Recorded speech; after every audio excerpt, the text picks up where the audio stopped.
Hari Om, Hari Om, Hari Om.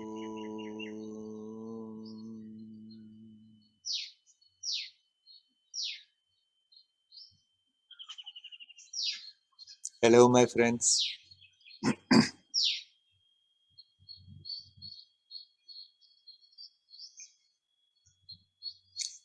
You are pure consciousness. You are pure love.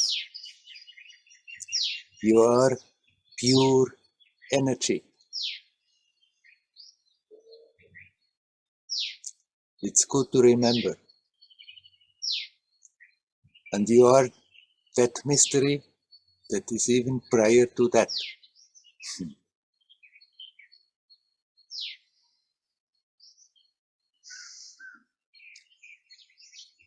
It's good to remember. It's good to connect with that first expression, that purity.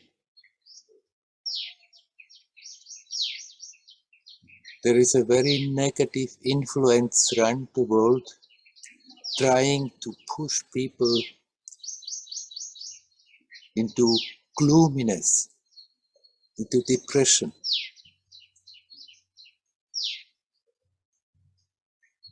And it's scheming, planning, desperately trying to get more and more control, knowing that it has to go, actually. Because the opposite energy is getting stronger and stronger. But for us as individuals, it's always important, but now it's even more important that we are alert. The pull is strong, that we are sinking into desperation, into depression, feeling blue, feeling gloomy. Let us not give way to that. Personal problems may come more strongly on the surface because of that, because of what's going on, because of the tremendous intensity, a power struggle that is going on. But we can open up to the light, to the purity, to the beauty of existence. The more we are capable to do so, the more we are capable to connect with the light and relax in that, the more joyous will our existence be, and you become like a transformation station, absorbing the negativity, transforming it into pure light and radiating it into this gloominess that is often there.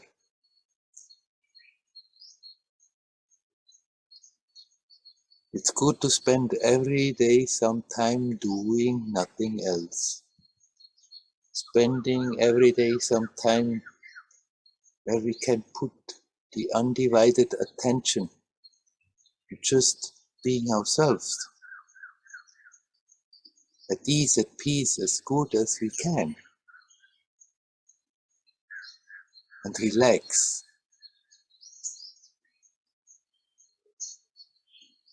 And then, also as good as we can, bring it also in our active life, when we are with people. The tendency may be strong, that strong negative reactions may come up. If we are alert, we can see it. They come, we see them coming, we see them being there a moment, and we let them go.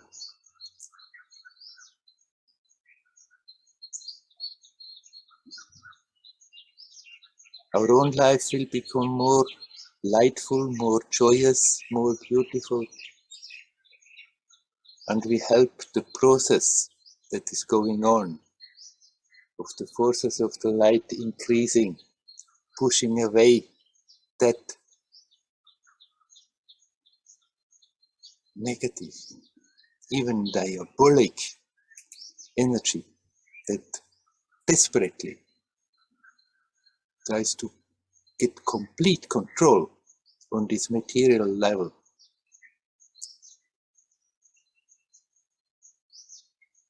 The struggle is not over, but the outcome is clear. They have to go. It has to go. But we can contribute that it is easing up that process, that change. And it's worth the trouble, for our own experience will be so much more fulfilled and joyous and expansive.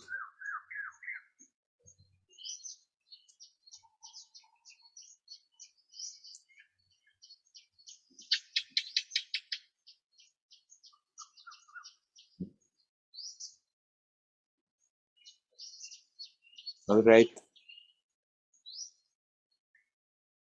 I stop talking away like this and inviting you. If there is anyone who would like to come in and talk, you're welcome to come.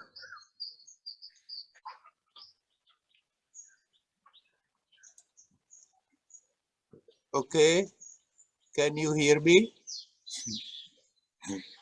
Yes, I can hear you, Werner. Okay. Hello? Here I am. Hello, Werner. Yeah, let's. Yes, I can see you. Yes, let's try. Now it's over. Okay. Over the phone. So, Let's start over. okay. So, the information from modern physics, there is no solid matter. Yes. The nuclear atom, it's Yeah. very small, Yes. and a lot of space in between atoms.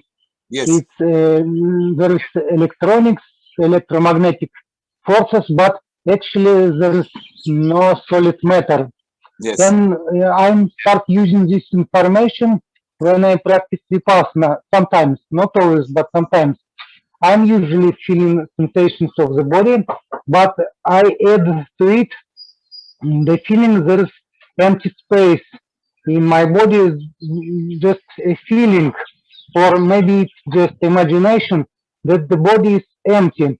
No real physical matter is there, or just very little Yes. actually. So, and it helps to me kind of feeling there's nothing inside of the body, no personality, that the body is just empty space. So, what do you think about such meditation? Is it imagination, or it might help you to feel really nothingness and no personality inside? What do you think about such type of meditation? Yeah.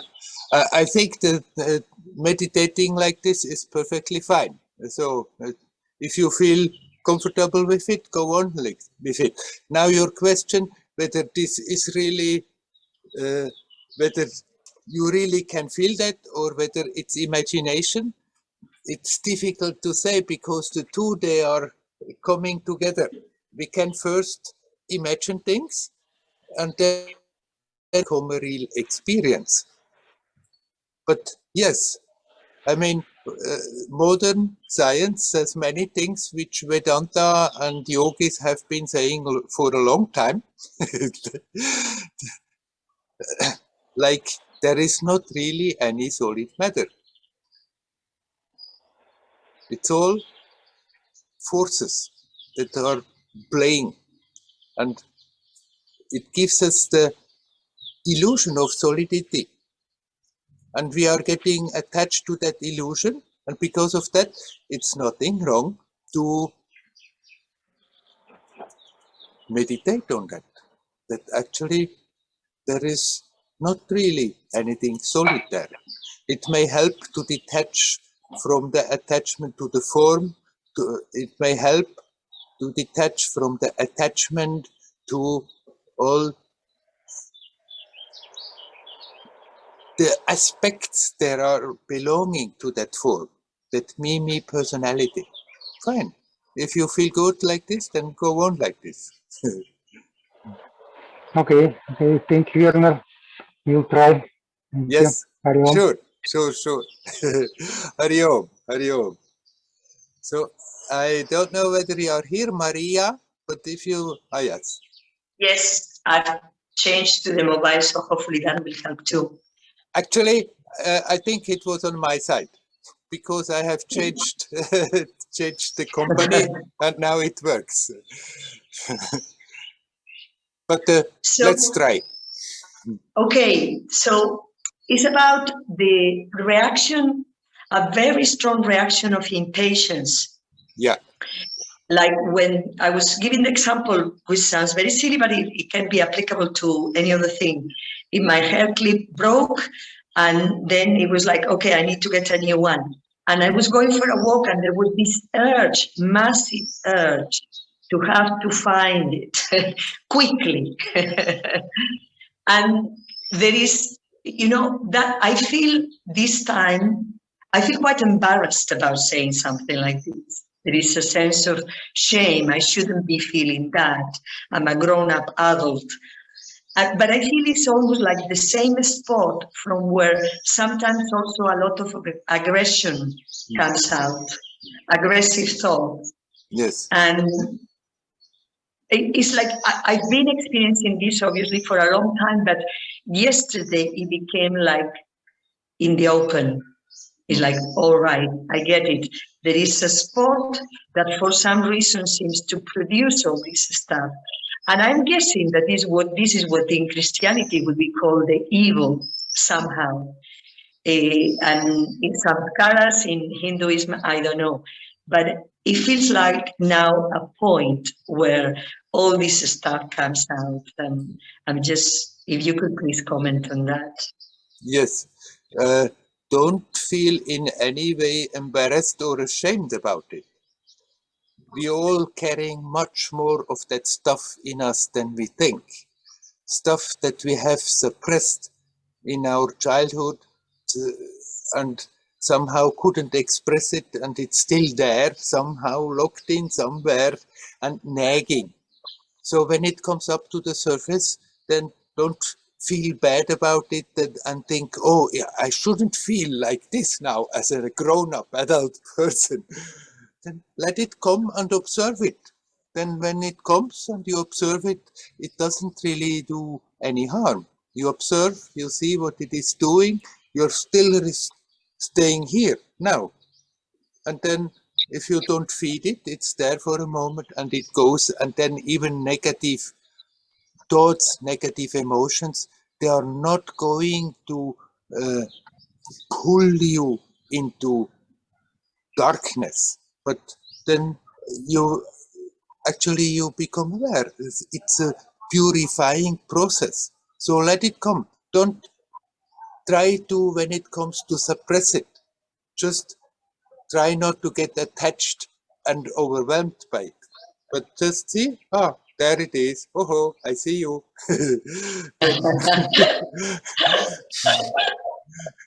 Then and observe what it is doing. Then it comes, it goes, and then it doesn't look even so terrible.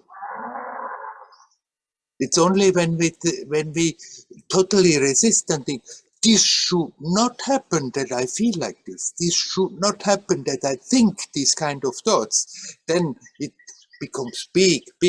But if you just see, yeah, there they come again. Then they come, you see them, they go, and then it's not a big deal. And more of the old stuff that we still unconsciously carrying along is like puffed out in this way.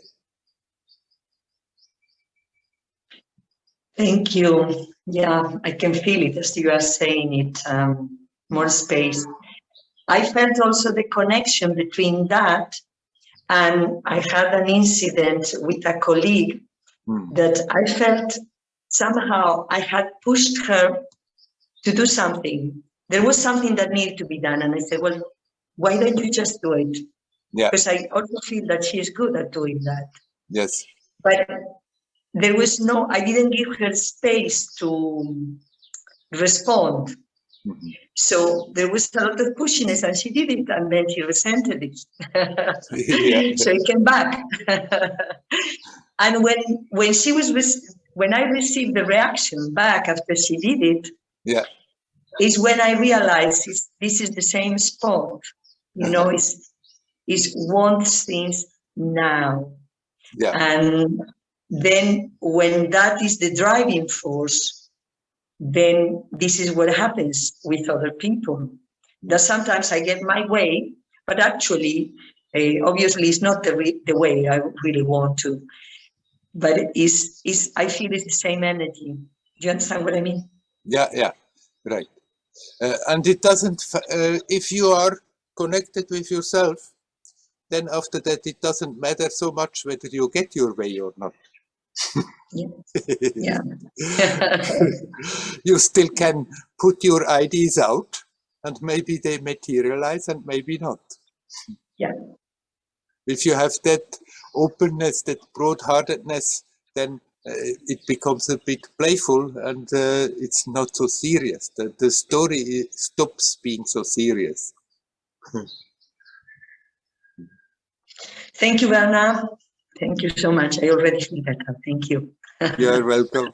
Hariom. Hariom. Hariom.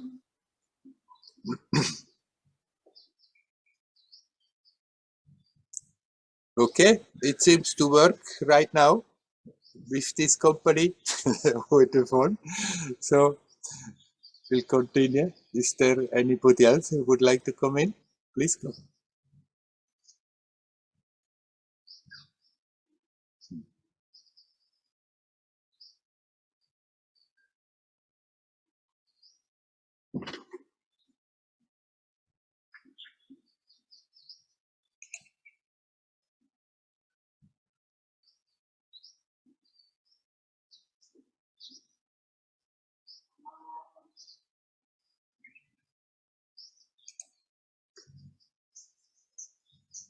Well,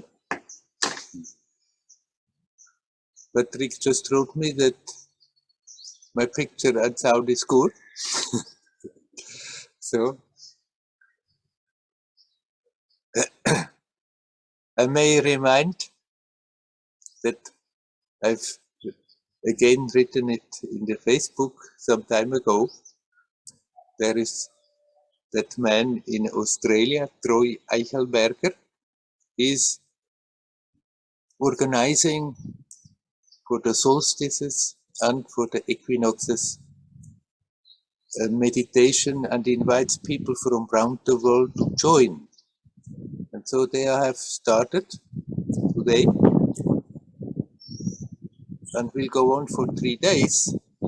And anyone who feels like joining them consciously in their meditation are invited to do so.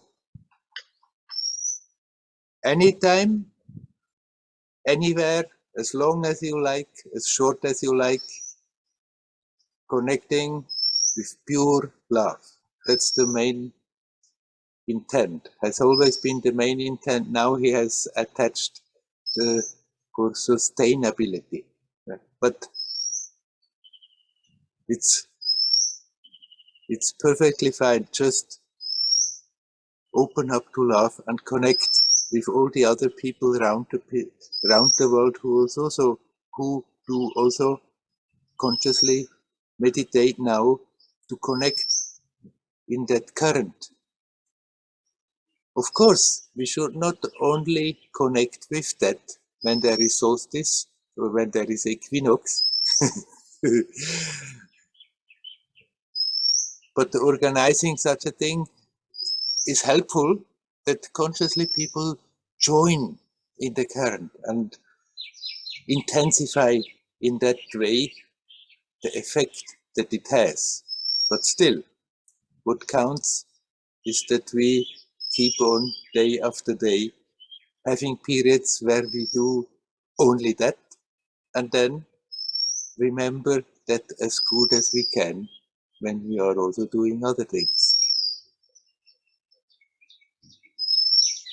So now for these 3 days, everybody who feels like just maybe you may sit or you may also walk and just remember to connect with those people who consciously connect with each other, connecting with pure love, radiating pure love, sending pure love on this level, in this world.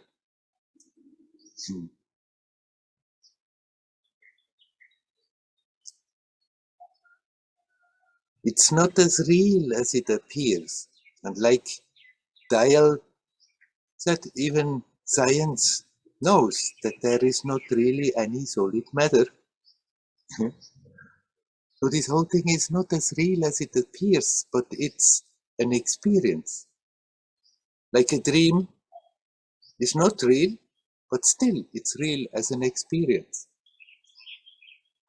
And as many souls are joining into that experience of this world, it has its own reality as a potential of experiences.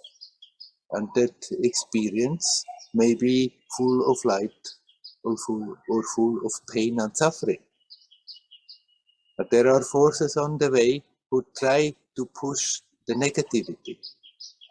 And we can contribute, everyone can always contribute by connecting with that light.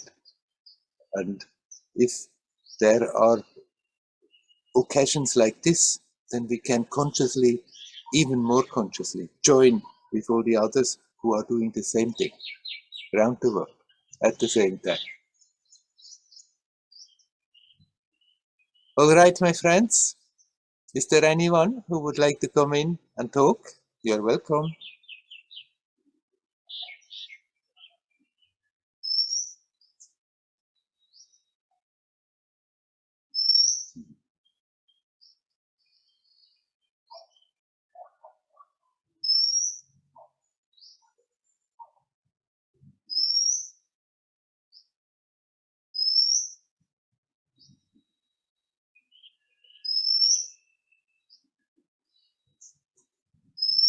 We came here for this purpose. When children grow up, they're looking for a purpose. And then usually they are being told so many things. What is the purpose for being here?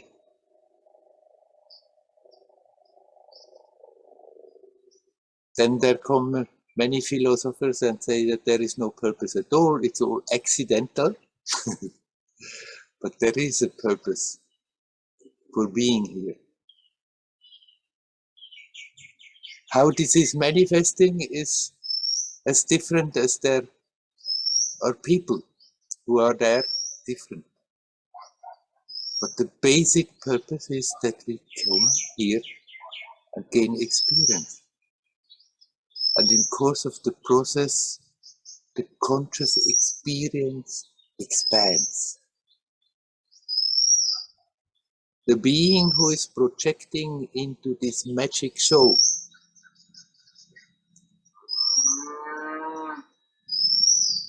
is aware of that. Then the projection takes on its own momentum. And then me, I am independent, a personality. It's just a projection of what we are. But the point of why going through this story is to learn, to grow, to outgrow a lot of stuff. And the more we can do that in a playful, relaxed, joyous way, the more rapid it is, the more speedy this process goes on.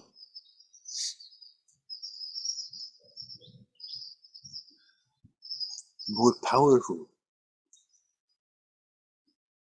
And the more we are living up to the purpose of why we came. Then on this relative level, Everybody may have also brought ideas about their purpose, what they should do and what they should not do. That is okay. But the basic purpose is fulfilled by being consciously conscious, here now. With that intensity, the experience of that essential beingness keeps on unfolding. The essence remains the same, the experience keeps on evolving, unfolding, expanding all the time.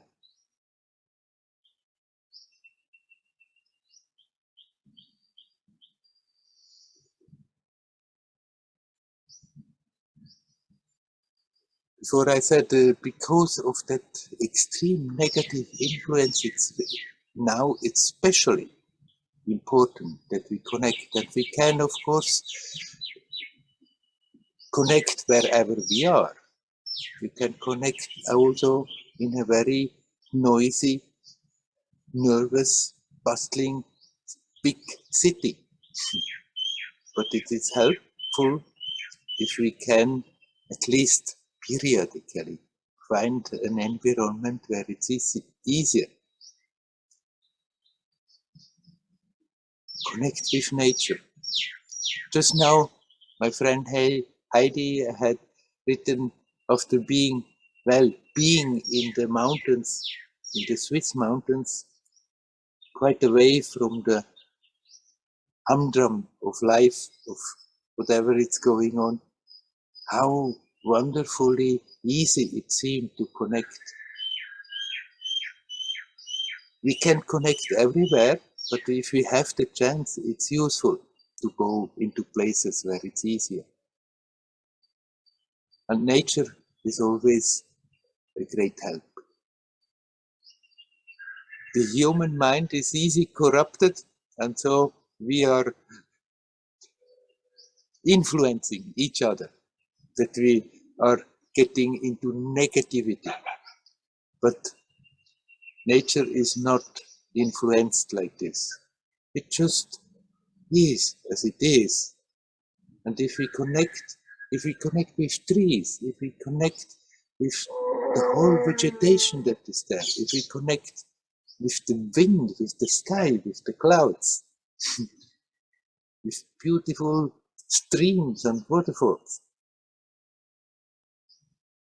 it's making it easier to connect with our own essence. So it's good if we can, at least, if we cannot live like this, then if we can at least periodically go out. Take the trouble to go out of the circulation, the restless, nervous people, and spend some time in nature to make it easier to connect. And bring that strength that we may feel there as good as we can into more difficult situations, into more crowded situations, and help in that way also others to make it easier to connect.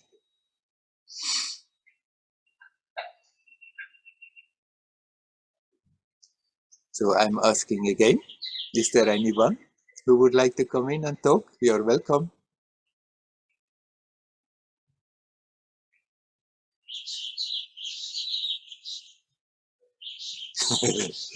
It's one of those days nobody wants to talk. Hello. Hello. Hello, Leora. Hi. Okay, so in regards to what you've just said now, so human's mind is wonderful, but at the same time it's tricky.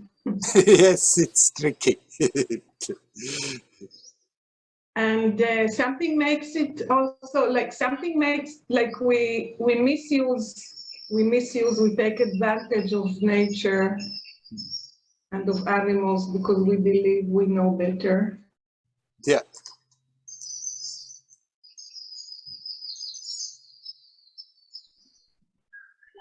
And actually,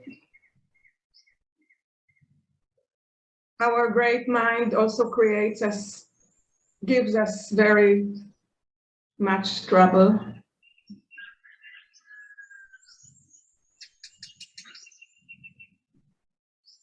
So I just want to say that it's sad. Yeah. But I also wanted to share that I felt when you were talking also before that this kind of language is so rare. Like talking without knowing. Yesterday, something was going on, and my daughter-in-law said something, and then she asked something, and I said, there were many emotions coming up and stuff was coming up, but basically, I didn't know what to say. I didn't know how to answer. Yeah. I didn't even know if she meant if there was some kind of, there was frustration, but I'm not sure that she blamed me or something, like, not really blamed, but like was unhappy with the situation, which we were all part of. Yeah. But I felt so, it was so unusual for me to not to jump to answer, rather just remain in the unknown realm.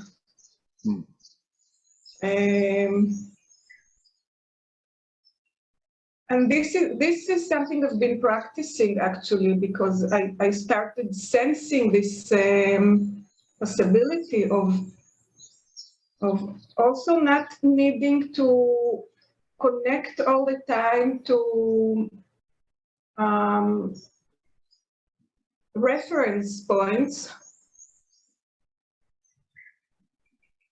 and somehow to connect more and more to esoteric realms, but not really esoteric as you describe it. It sounds very real.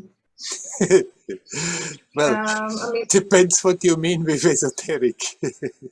to connect to nature and to like have in my kitchen guests, small, very tiny ants that visit there all the time. And somehow I have to balance. Do I want them to be all over the place, or should I somehow be able to control?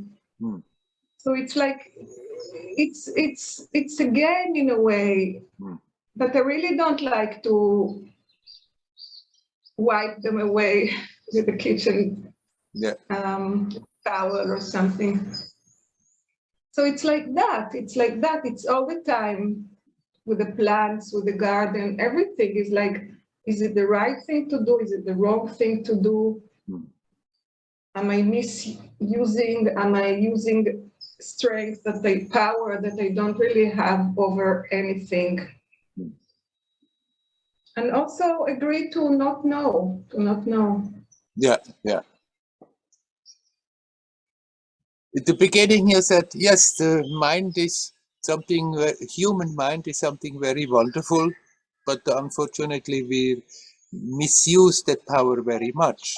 And that's the thing. Like when I was talking about nature, they are not being influenced because that mental activity is, of course, they are also influenced, but it's not in the same drastic way, because that mental activity is not there. And that possibility that we have as humans, then that makes it possible that we are extremely negative, extremely evil, extremely destructive, but it gives us also the possibility for the opposite, way beyond what nature is just beauty and harmony and is as it is. But the consciousness in a human form, because of that possibility, can create a hell, but also has the possibility to transcend the limits that nature as such doesn't have in the same way. They are always connected. It's all connected. But in the human form, we have a great responsibility and a great possibility. And we have unfortunately learned to take that capacity much too important, and instead of putting it where it belongs, the mental capacity as a tool to open up to beauty, to divinity, then we take the ability so important that we think we have the right to do all kinds of nonsense. I don't know whether you know, there is an Israeli doctor of, I think, history, who becomes very popular, and he's totally in his mind. I mean, it's psychotic, Mr. Harari. Yeah, he's becoming quite popular, but he's so convinced of the supreme power of the mind, so that even he goes about it now that the last generation of the Homo sapiens, now they are capable with their proper intelligence. So far, people were believing in God and higher power. This is not more necessary. We, with our intelligence, will form now and change the DNA and blah, blah, blah.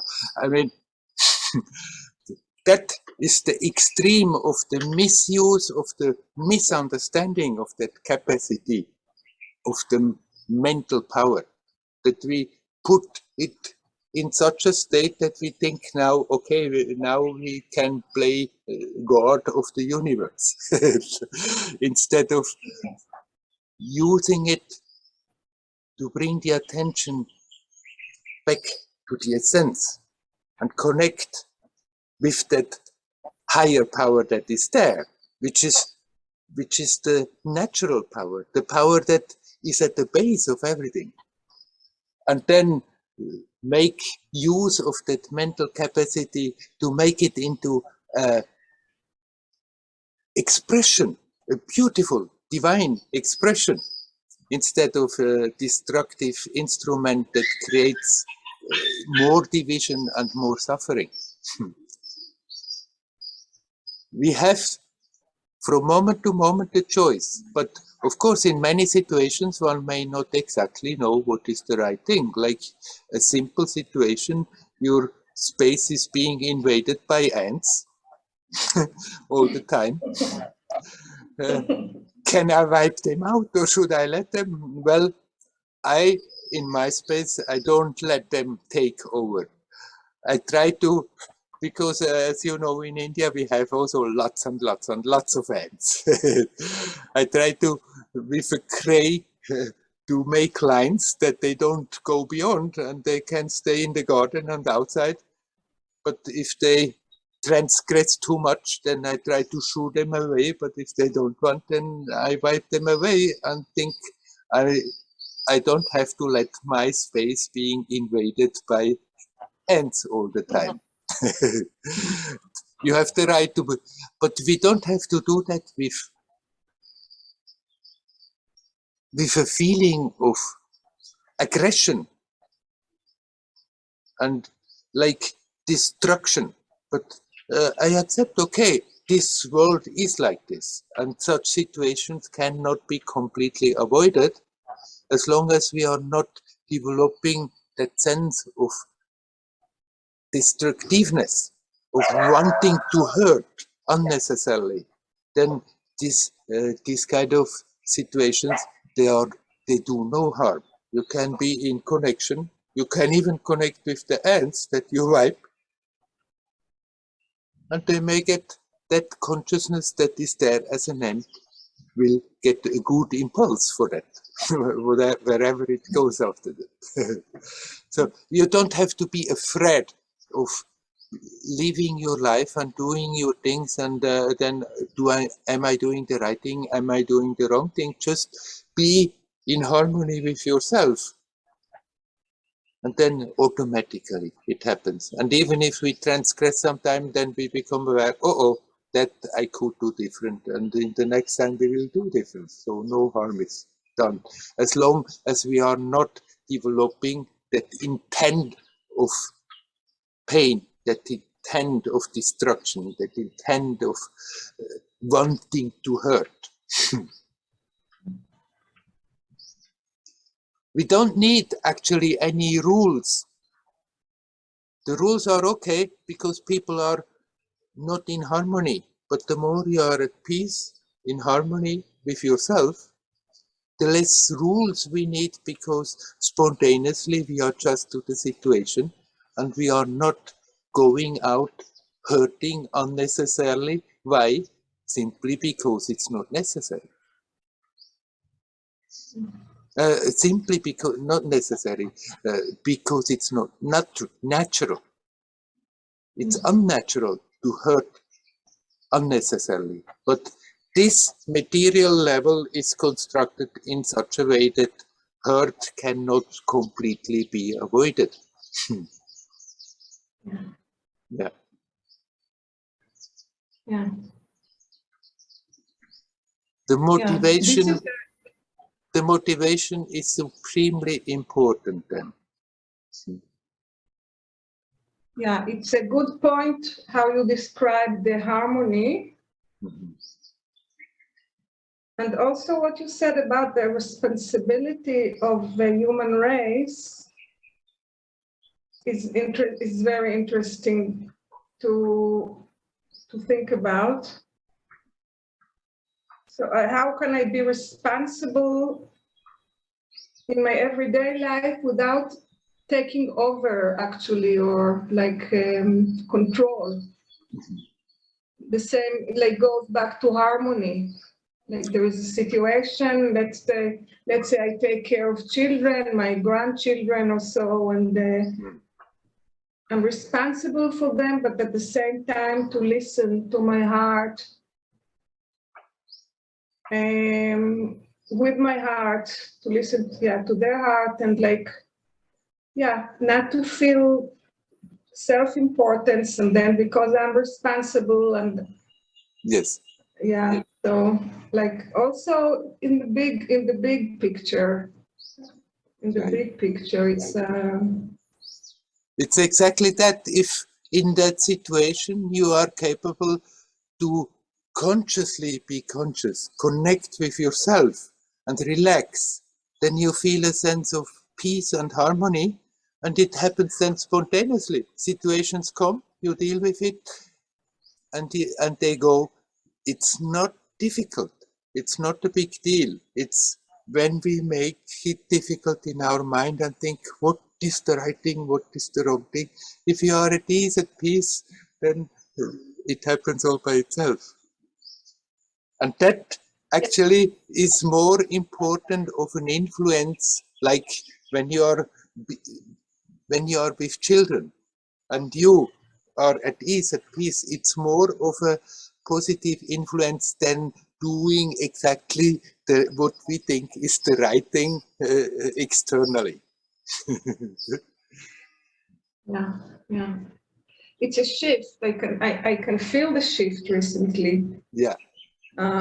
It's a shift, and it changes the whole sense of being, and Right. It's a shift. Yeah. Right. It's a shift that you become suddenly aware, hey, there in the midst, there's something that is not affected by it. And you connect with that consciously, and then the whole thing becomes much easier. Without questioning all the time, is this now right? Is this now wrong? Is this now right? Is this now wrong?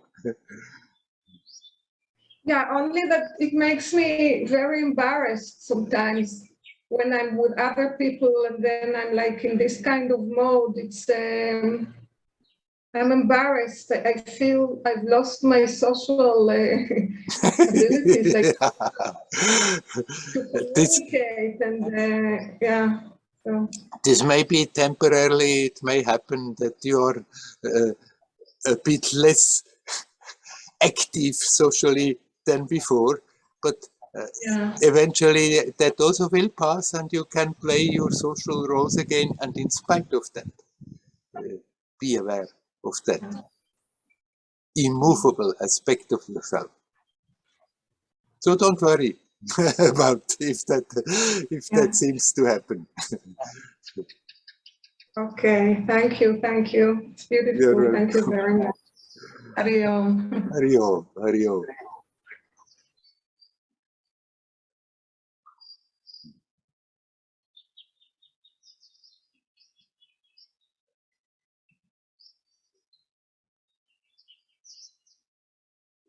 All right. Is there anybody else who would like to talk? You're welcome.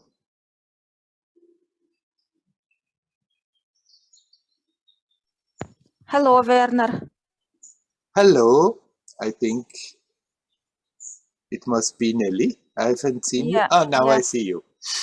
yes, yes, and I see you now too, because some seconds ago I didn't see your picture, but now I see. Yeah. Yeah. I have a question, Werner. Some time ago, I watched a performance. It is a Russian performance, Mhm. and in this performance was brought up a question of, I think, a question of spirituality and life and something like this. So people met in Denmark and they discussed the life of countries with the low economy, Mhm. their problems and something like this. And they found out that in their countries they have problems too, and maybe more problems than in these poor countries. Mhm. I try to say main thing in short. One woman, she told she is from Denmark and she's a successful woman, and she told that she was in Chile. She did something help for their people who lived in poverty and had some problems. And she told that these people were more happy than some who she knows. So that how she told that these people, they have problems, they have difficulties, but they are happy in spite of it. Like they have some secret inside them. She said this is a beggar, a poor man who often asks for money, and finally he found $1 million. And she go on asking for money, but already now he has another how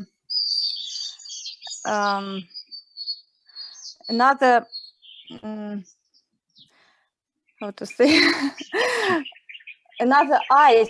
So his eyes look in another way, not like he's so poor. He knows the secret and that he has.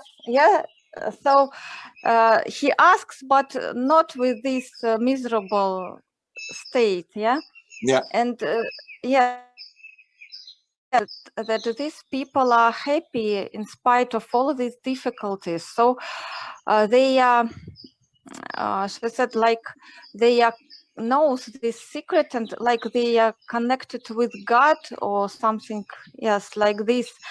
And she said that she never she never felt this something like this in herself. And she even felt anger because she didn't feel this happiness. So this idea of this performance that some poor countries they are more closer to God, more happy than people who live in so success and in much more comfort and have a lot of food and something like this. And I thought about it. Is it really like this? I don't know. Is it like this? I don't know. I thought about Indian people. They look rather happy. I don't know, but is it right? Yeah. Or not?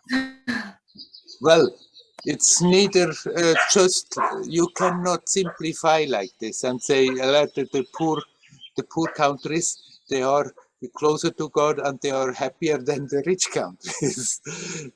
Actually, you find, I think, in both situations, many happy and many unhappy people.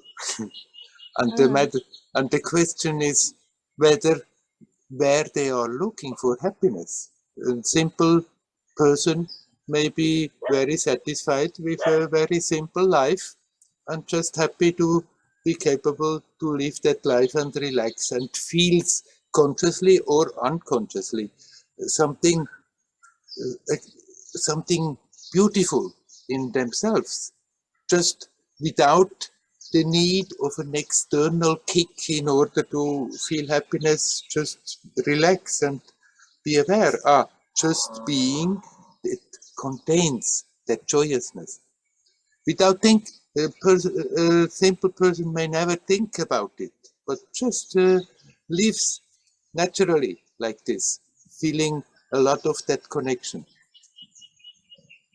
But then as soon as the mind comes and sees, but I see the neighbor, he has that and that and that, and I don't have it, and he is so happy because he has that, and I'm so miserable, then the happiness goes because the mind fixes it.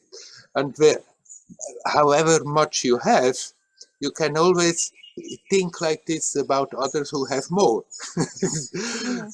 And the tendency is, of course, in the richer places there is more of the instruction, more of the information, so people see what all is possible, and that wakes the idea in their mind, I need so many things, I need so extravagant things in order to be happy, and instead of getting happier, becoming more unhappy because of it, not because of all those things, not because of their possessions, but because of the idea, I would need more in order to be happy. Now, of course, in the poorer countries, the information is also spreading, and so that natural satisfaction which has been there more is also rather reducing, because they also get the idea, I should. I remember reading in Ramana's talk, somebody from the West said to Ramana, but after all, Bhagavan, India is very much a backward country. And Ramana said, yes, of course, externally we are a backward country, but there are much less wants. And he said, look at the shepherd out there. He goes in the morning with his goats on the mountain, and then he very peacefully goes with his goats there, and then at lunchtime he comes and fills his stomach with lunch and lies under the tree and sleeps for 2 hours, supremely happy, and then he goes off again with his goats, and he has no worry in the world. And you people, you are filling your life with so much worries. The happiness experienced has nothing to do with all those possibilities. Now, of course, the Indians have also more possibilities, and a lot of that simplicity and that simple happiness has gone. Okay, they also have to go through that to become aware. It's not making your life complicated and comfortable and have so many gadgets you can enjoy that makes you really fulfilled and happy, but the capacity of letting go. And then you can live in a poor place, in a rich place, and be supremely happy. Or you can live in a poor place or in a rich place and make yourself miserable all the time. It's entirely whether we are looking out and think, oh, I need this, I need this, I need this, I need this in order to be happy or become aware. All I have to do is relax. And that joyousness of existence is there, waiting to bubble to the surface. Whether you have much possessions or little possessions, whether people respect you much or whether they don't respect you much. It's always there for the taking if we just open to that. So I don't think you can say that the poorer countries are happier, but many of the poor people still have easier that capacity of just being satisfied with themselves. But many in the richer places also have learned that again. They may have had to go through the process of becoming aware. All this running after things is not creating any fulfillment, and then they learn to let it go, and it comes back, that simplicity, that naturalness. Yeah, I see, Werner. Yeah, thank you. And I want to ask one more question. They talked about Iran people and about women and about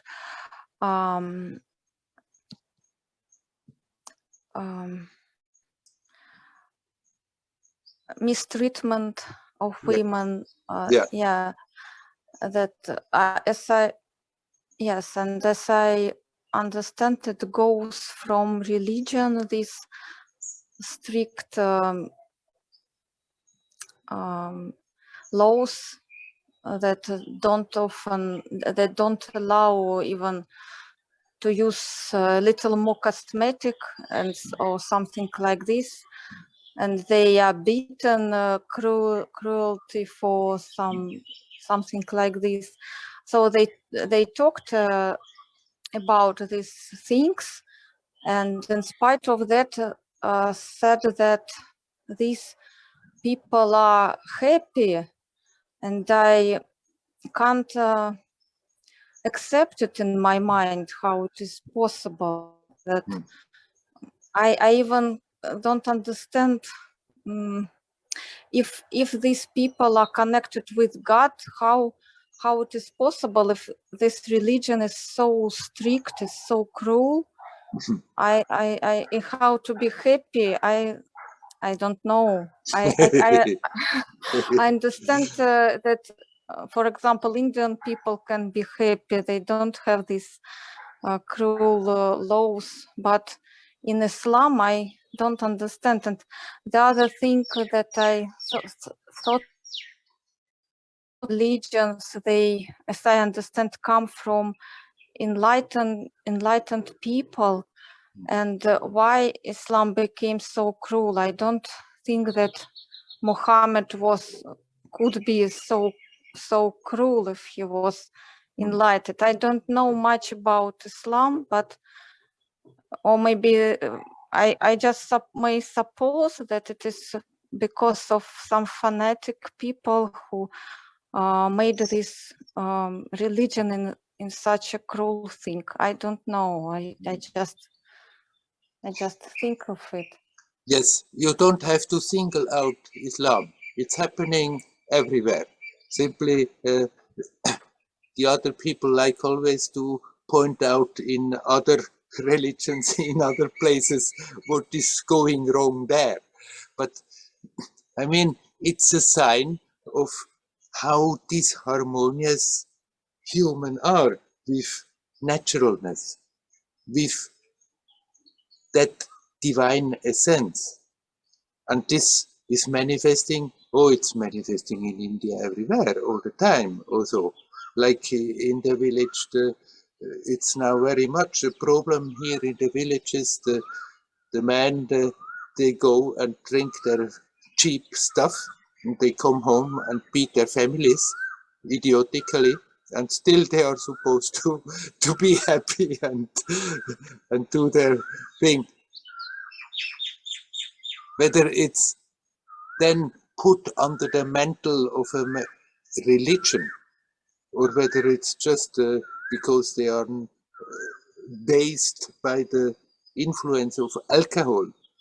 It's just the disharmony of people who is manifesting then in cruelties.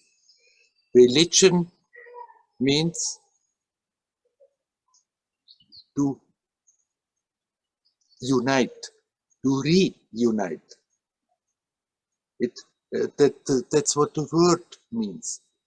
And so religion should be the way to unite your consciousness with divinity.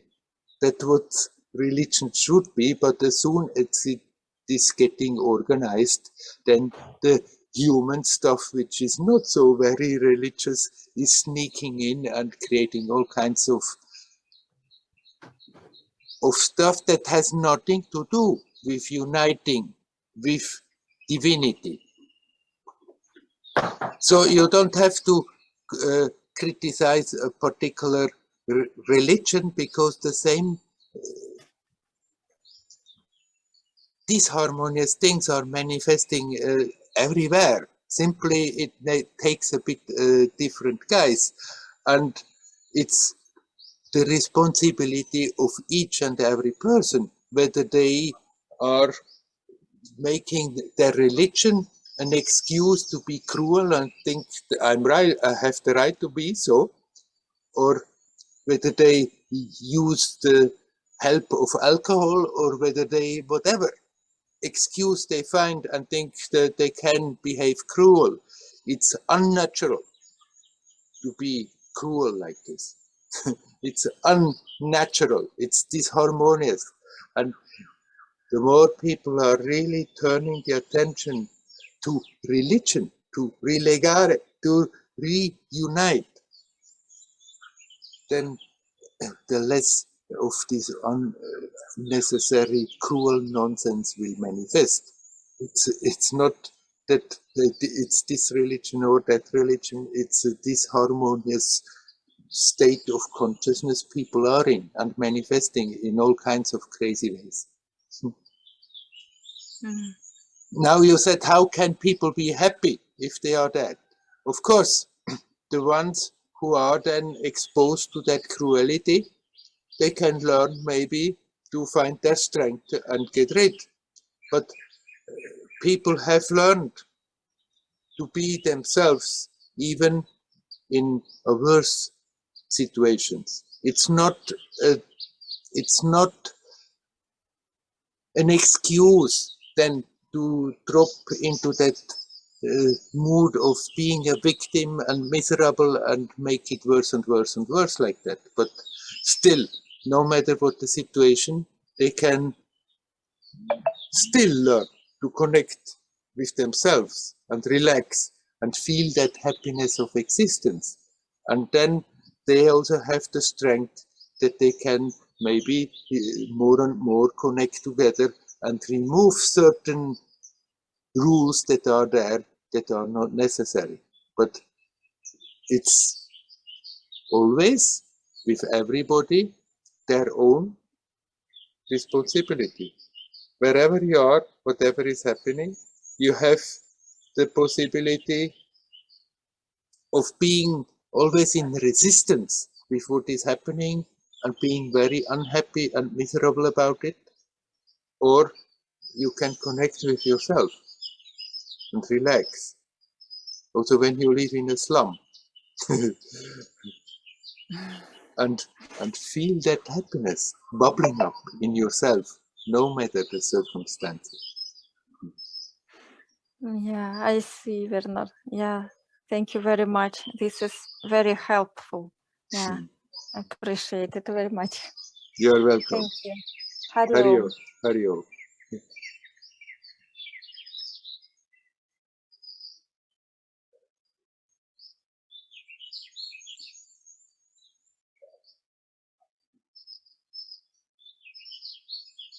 Is there anybody else who would like to talk? You're welcome.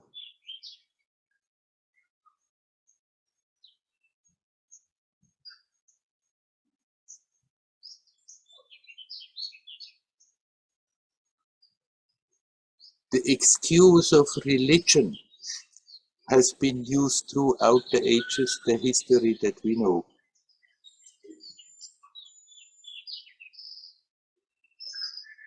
People thinking that they can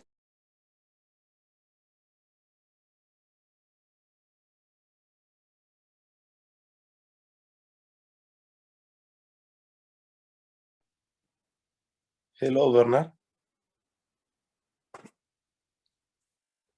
You are muted. Yes, of course. When I come in again, as I'm muting everybody, I myself am muted. Yes. I was kicked out, disconnected again, but I think here I am again. Yes, yes. Yeah. Hello, I Mariano. Hello, how are you, Werner? Oh, quite fine. And you? Fine, fine, fine. I finally woke up in the morning to the Satsang. Yeah. I was just wondering because it came out several times about these things, this thing of keep yourself available to the beauty of existence, and how to keep the sensation of the practice is always a matter that came to me often. How to keep the sensation and the practice, how to keep open is something that sometimes I think I get it, but then I lost it. It's always the same. If there is some help or something to help me keep with the sensation and the calmness of the practice, not Yes. to get lost in daily life. Yeah, yeah. Well, you're describing what is happening to practically everybody. Right. It's not that especially that there is something especially wrong with you. Right. It should be natural that we always remain connected, that we always relax in that harmony of existence, for it is our natural state. But unfortunately, we have learned to be not natural. And we have been doing that and unconsciously repeating mechanisms all the time and making them stronger and stronger without being aware that we are doing. Then when we stop and say, hey, wait a minute, I don't want that anymore, and step out of it, then just out of the habit, the momentum of that takes over again. Yeah. But at least now we are aware of it. Uh-oh, got me again. Instead of just go on and on and on, repeating the same things over and over, then there comes the moment and then you see, there I have been completely pulled in again and forgotten everything. Okay, never mind. It's important that then you don't waste your time and energy reprimanding yourself about all the time lost. Oh my God, so many hours have been lost again, and I'm no good in spite of all my years of meditation. Still have there you are actually back into the story, into the me story. But just recognize, oh, there, the old habit has completely caught me again, but now you're out. And then connect again and relax. And if we do that consequently, whenever we remember, as long as we don't remember, we cannot do anything. But whenever we remember, then not starting a story, not starting, oh my God, it's never getting anywhere, not thinking, how can I punish myself for that?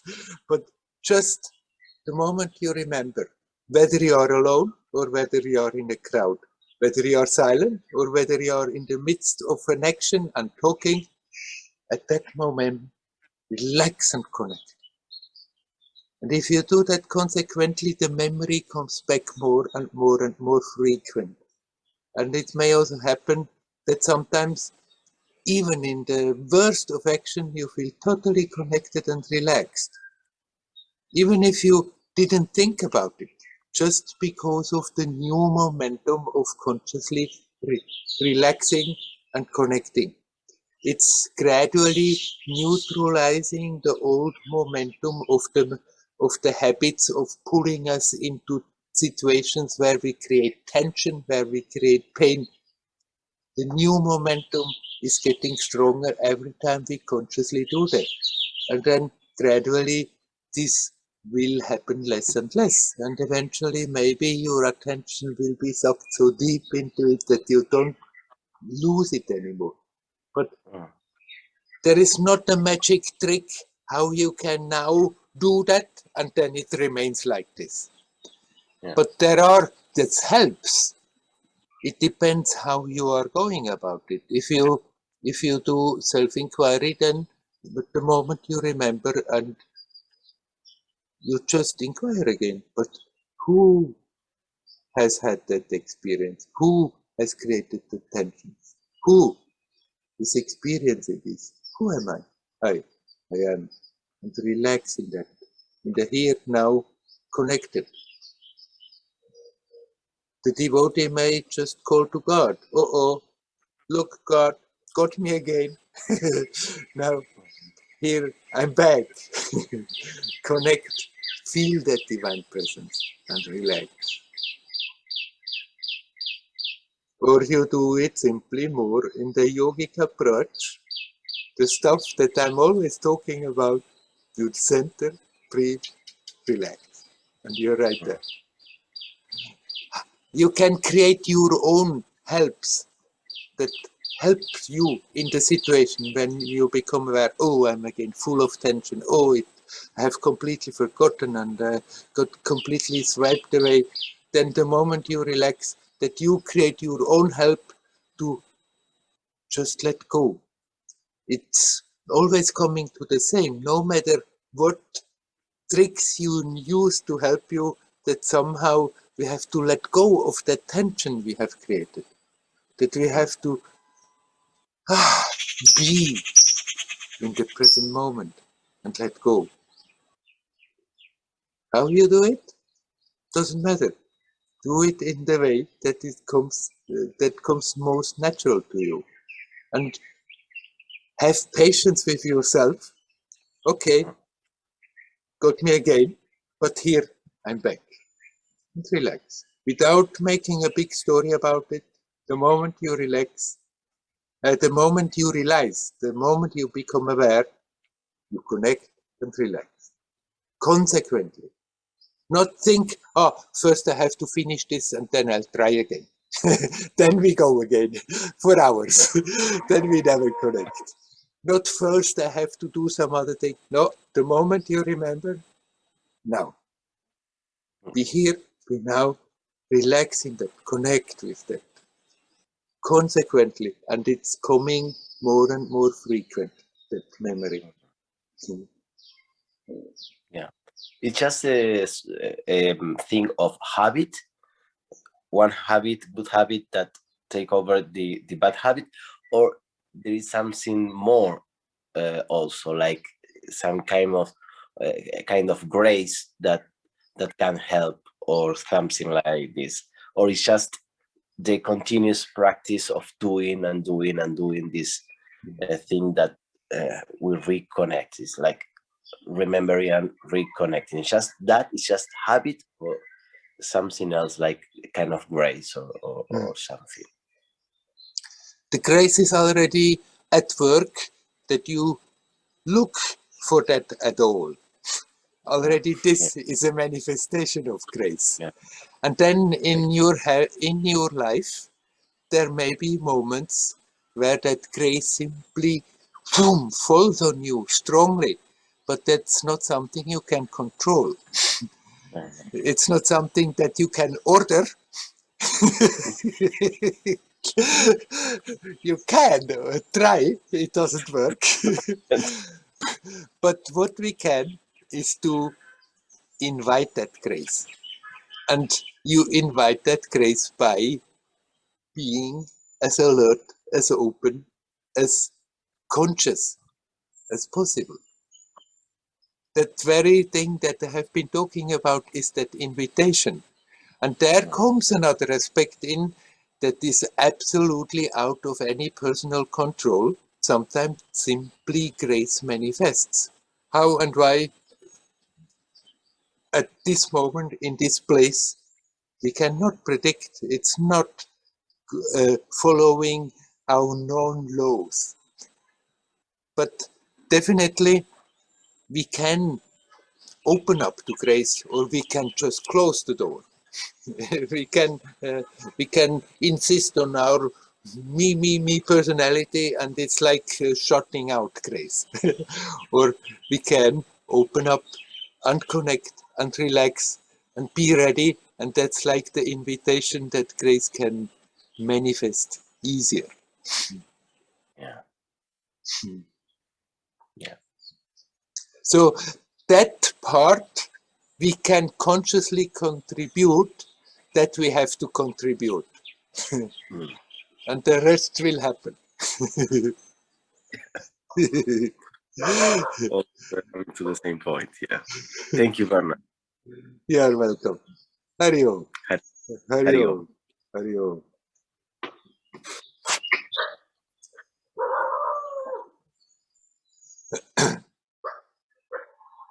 Okay. I think I'm stopping for today, except if anybody suddenly has something urgent they want to talk. Seems not to be the case. So I'll stop the official part for today. Hari Om. Hari Om. Hari Om.